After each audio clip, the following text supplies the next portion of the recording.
Outlaw Law is brought to you by Whitaker and Hamer, attorneys and counselors at law.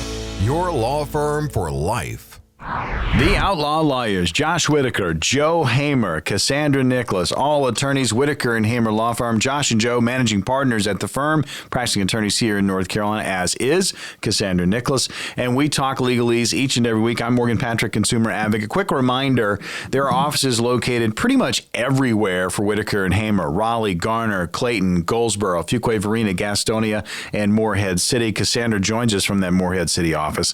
If you are facing something and you have a legal question about it, you can always contact the firm, 800-659-1186, 800-659-1186. Leave your contact information, briefly what the call's about. An attorney with Whitaker and Hamer will be in touch. And you can always email the show, questions@theoutlawlawyer.com, and we'll answer those on a future broadcast. Gentlemen and lady, we continue with questions. We are. We've had two listener questions. The first one was a listener question. The second one was a fact pattern that we see a lot as we do our estate planning consults. And now it's time for a robot question. That's right. We're going back to Chat GPT. Sight unforeseen. We're going to plug it in, and we're going to get a robot question, for better or for worse. I was telling Joseph earlier today, there's a guy on Twitter, and I always hate when I can't remember people's Twitter. I like to give him credit when I can. I'll find it. You tell me what he does. He takes all these headlines from the Wall Street Journal just had one the other day where they said AI, right, artificial intelligence, will replace 800 jobs in some sector. And every day there's multiple things talking about what AI is going to do, right? That's what everybody talks about right now. And so he takes the headline and whatever the picture is, because the picture is usually something stupid, right? Like a robot or something. He takes the picture out and he puts a picture of Allen Iverson in there, the basketball player. And he's doing this shrug, like he just got called for a foul. He's shrugging it off. But Allen Iverson's nickname was AI, right?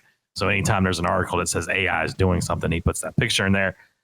It doesn't sound like much, I guess, now that I'm saying it out loud. I'm with you, man. But it makes me laugh. It's the little things. It makes me laugh out loud 3 times a day.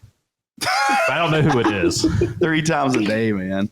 I like those things that you can just they just pop into your head and you just chuckle and everyone thinks you're a crazy person. I was going to say, what's the reaction of your office mates when you just laugh randomly like that? I don't know. I've never really done it.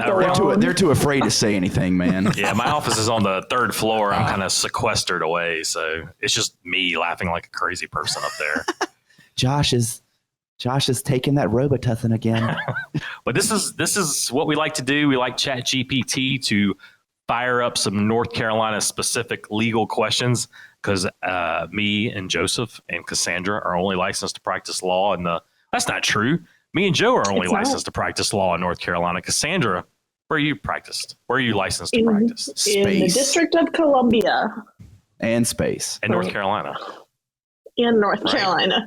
Yes, yes, I am. I hope so. Did you check? What a bummer that would be. I know for a fact. All right, I'm going to plug this.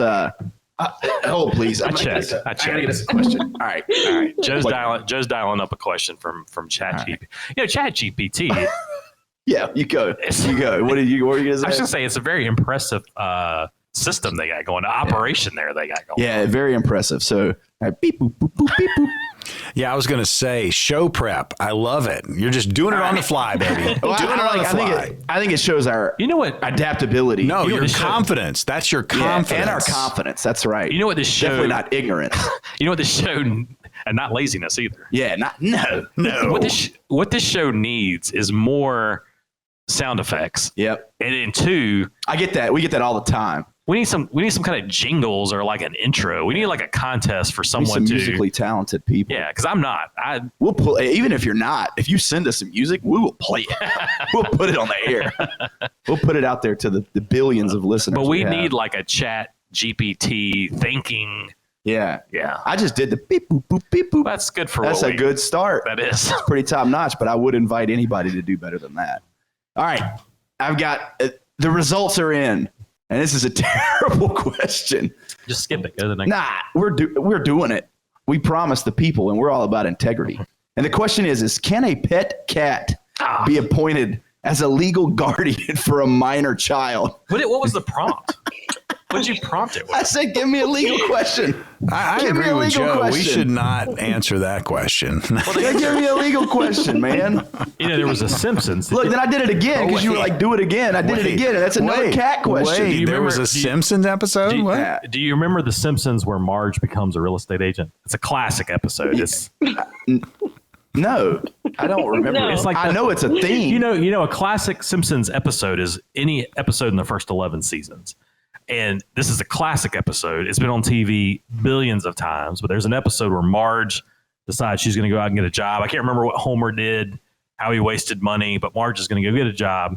She becomes a real estate agent, and she's showing houses. And there's this one house that's got like all these cats in it. And technically, cat house. the cats own the house, right? It's in some kind of trust. Wow. The cats own the house. So A cat trust. So technically, you'd be leasing from the cats, Yeah. is what she said. I love that, man. But that question's stupid. Yeah, well, the next one it gave me was I also think this is a stupid question, but I think this is one we can actually answer. All right. And it goes, you know what, man? Sometimes these things, the moon and the sun align, and they come together. And so the question is, and it ties right into your Simpsons episode, can a pet be named as a beneficiary in a will or trust? Yeah, I mean, It's a legitimate question. According to The Simpsons, yes. According to God and the laws. You do a lot of estate administration, Cassandra. You see a lot of pet beneficiaries. So the pet themselves can't be the beneficiary, but you can have funds set to a specific person for the care of a pet. So they have to use the funds in a specific way. So it's not that the pet is directly the beneficiary, but they are going to benefit from it. Do you love your Next. animals enough to do that, or do you hate them? Who you My asking? animal's I'm asking pretty Cassandra. Is she cool. going to put a pet provision in her will? Should I? Maybe. I mean, what else is Yes. gonna happen to the poor things, man? I'm trying to come through and I'm trying to get an exam. I'm trying to look at one of those. You want another question? It's going to be another pet question, most likely. Why? But Why? I didn't put a pet prompt in, brother. I didn't design the software. Well, I mean, I'm just spitballing here, guys. So, have you been searching cats or anything, Joe? Because obviously, All right, man, you got me. I have the musical, the musical Cats, the soundtrack, 24/7, just blasting. Okay. No, I've done nothing cat related. Let's see if we get another cat question. If it's a cat question, I'm breaking this computer. In a world where animals could sue humans, wow, what really? hilarious case could an animal bring against its owner? This is terrible. I swear to you, I didn't put anything in about cats. This is the worst example. You come up with a better robot question than me. This is a squirrel question. Can my pet be held liable for trespassing if right, they wander into my neighbor's yard? I tell you what we're going to do. We're going to take a short break. We are going to come back with a non-animal legal question from I'm Chat. gonna change the prompt. We're going Yeah, I'm to gonna have change the some prompt. time for it. The Outlaw Lawyers, Josh Whitaker and Joe Hamer, managing partners, Whitaker and Hamer Law Firm. Again, Whitaker and Hamer, the power behind the Outlaw Lawyers. And joining us from the Moorhead City office, Cassandra Nicholas. We've got time for one more segment, one more set of legal questions. That's coming up. If you've got your own situation, you've got a question, you need some answers, you can always call the firm, 800-659-1186, 800-659-1186. Leave your contact information, briefly what the call is about. An attorney with Whitaker and Hamer will be in touch. And you can always email your questions to the program. We'll answer them on a future show. It's questions@theoutlawlawyer.com.